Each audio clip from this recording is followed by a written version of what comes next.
पहलगाममधील जवळपास 1500 ते 2000 घोडेवाल्यांची चौकशी, पर्यटकांसाठी घोडे चालवणाऱ्यांची भूमिका संशयाच्या भोवऱ्यात। दहशतवादी कुठून आले, कुठून परत गेले हे जाणून घेण्याचा प्रयत्न, तर काही घोडेवाल्यांचे जबाब विरोधाभासी असल्याने कसून चौकशी। पहलगाम हल्ल्यावेळी दुकान बंद ठेवणारा दुकानदार एनआयएच्या रडारवर। 15 दिवसांपूर्वीच नव्यानं दुकान उघडणाऱ्यांची एनआयएकडून चौकशी होणार। 15 दिवसांपूर्वी दुकानं उघडून हल्ल्याच्या दिवशी बंद ठेवल्यानं संशय, तर इंटरनेट प्रोटोकॉल डिटेल रेकॉर्डरची देखील तपासणी होईल। पाकिस्तानसाठी हेरगिरी करणाऱ्या दोघांना अमृतसरमधून अटक। दोघं अमृतसर छावणी भागाची माहिती पाकिस्तानला पाठवत होते, तर अमृतसर जेलमधील हरप्रीत सिंगद्वारे या दोन हेरांचा आयएसआयशी संपर्क। जम्मू आणि काश्मीरमध्ये शोध मोहीम सुरूच, दहशतवाद्यांना मदत करणाऱ्यांवर कारवाई सुरूच। दहशतवादी नेटवर्क उद्ध्वस्त करणं देखील सुरू। भारताच्या कारवाईमुळे पाकिस्तानमध्ये भीती, पाकिस्तानी सैन्याकडे शस्त्रांची कमतरता। पाककडे फक्त 4 दिवस पुरेल इतकाच दारुगोळा। भारताशी युद्ध झालं तर पाकिस्तान 96 तासांपेक्षा जास्त काळ टिकू शकणार नाही। पाकिस्तानकडून अब्दाली क्षेपणास्त्राची चाचणी, 450 किलोमीटरपर्यंत क्षेपणास्त्राची मारक क्षमता। पाककडून भारताविरुद्ध सज्ज असल्याचा दावा, मात्र अशा क्षेपणास्त्रांचं प्रक्षेपण हे केवळ तणाव वाढवण्याचा प्रयत्न। भारतीय सैन्य हवाई संरक्षणासाठी शस्त्र खरेदी करणार। ही खरेदी मेक इन इंडिया अंतर्गत केली जाईल। 48 लॉन्चर आणि 85 क्षेपणास्त्र तसंच अनेक आवश्यक उपकरणं देखील खरेदी केली जातील। राजस्थानच्या श्रीगंगानगरमध्ये पाक रेंजरला अटक करण्यात आली आहे। भारतीय सीमेत घुसण्याचा करत होता प्रयत्न। बीएसएफ कडून अटकेची कारवाई, सध्या चौकशी सुरू। पहलगाम हल्ल्यातही लष्कर-ए-तोयबा, जैश-ए-मोहम्मद आणि हमासचं कनेक्शन समोर। पहलगाम हल्ल्याचा मास्टरमाइंड लष्कर-ए-तोयबाचा डेप्युटी चीफ सैफुल्ला कसुरी आणि जैश-ए-मोहम्मदच्या मसूद अझहरचा भाऊ राऊफ असगर असल्याचा संशय। पाकिस्तानी सैन्य लहान मुलांना, मदरशांमध्ये शिकणाऱ्या तरुणांना आणि मौलवींना AK-47 वापरण्याचं प्रशिक्षण देत असल्याचा व्हिडिओ समोर। पीओकेच्या नीलम व्हॅलीत पाकिस्तानी लष्कराचे कर्नल आसिफ खान यांच्या नेतृत्वाखाली प्रशिक्षण। पहलगाम हल्ल्याला 12 दिवस उलटले तरी अजून कसला बदला घेताय? संजय राऊतांची मोदींवर टीका। एअरस्पेस बंद, चॅनल बंद करून बदला घेता येतो का? राऊतांचा घणाघात। सरकारला फक्त विरोधकांचा बदला घेता येतो, संजय राऊतांचा टोला। असे राज्यकर्ते असतील आणि असा शत्रू असेल तर भाजपने इंदिरा गांधींचा इतिहास बघावा, राऊतांचा सल्ला। संजय राऊतांना टीका करण्याशिवाय काहीही येत नाही, चंद्रशेखर बावनकुळेंचा पलटवार।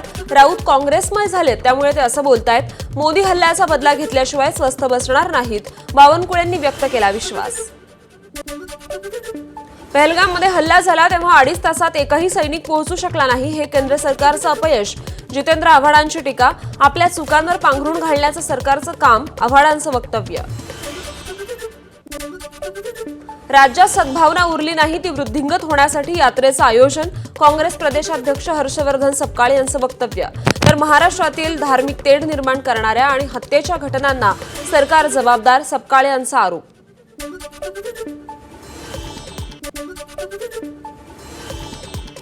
भारताच्या संभाव्य कारवाईमुळे पाकिस्तान घाबरला। आज शरीफ सरकारविरोधी नेत्यांना पहलगाम हल्ल्यानंतरच्या परिस्थितीची माहिती देणार, सैन्याच्या तयारीबद्दलही माहिती दिली जाईल।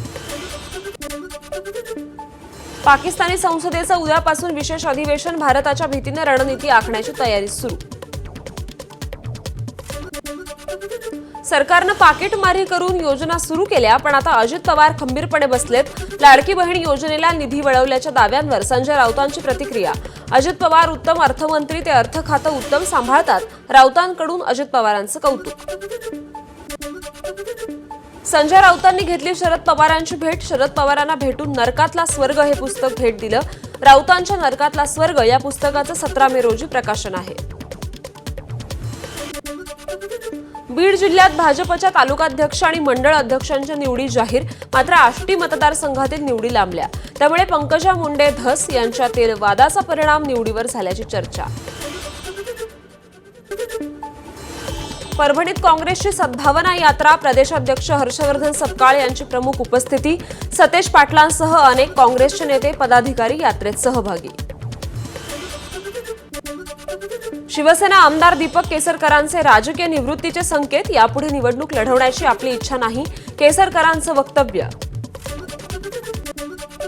उद्यापासून रायगडच्या माणगावात महाराष्ट्र एसटी कामगार संघटनेचं 2 दिवसीय राज्यव्यापी अधिवेशन.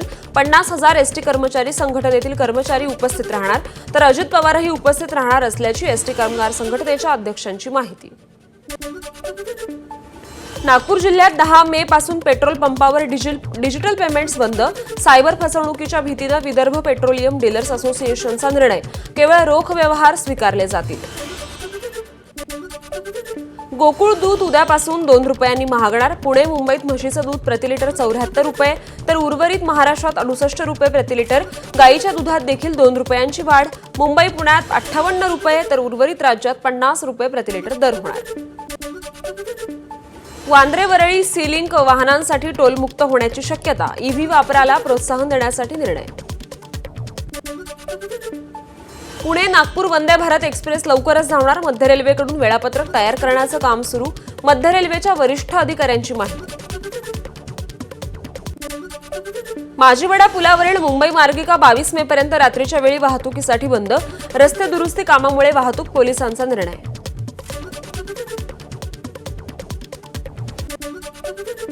नागपुरात जगातील सर्वात मोठं चित्रपटगृह उभारलं जाणार. वेव्स 2025 परिषदेत महत्त्वपूर्ण घोषणा.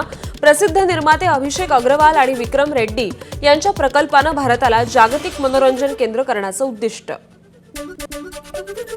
सरकारच्या किती योजनांचा लाभ आदिवासी लाभार्थ्यांपर्यंत पोहोचतोय याचा आढावा घेण्यासाठी आदिवासी पाड्यांचं सर्वेक्षण.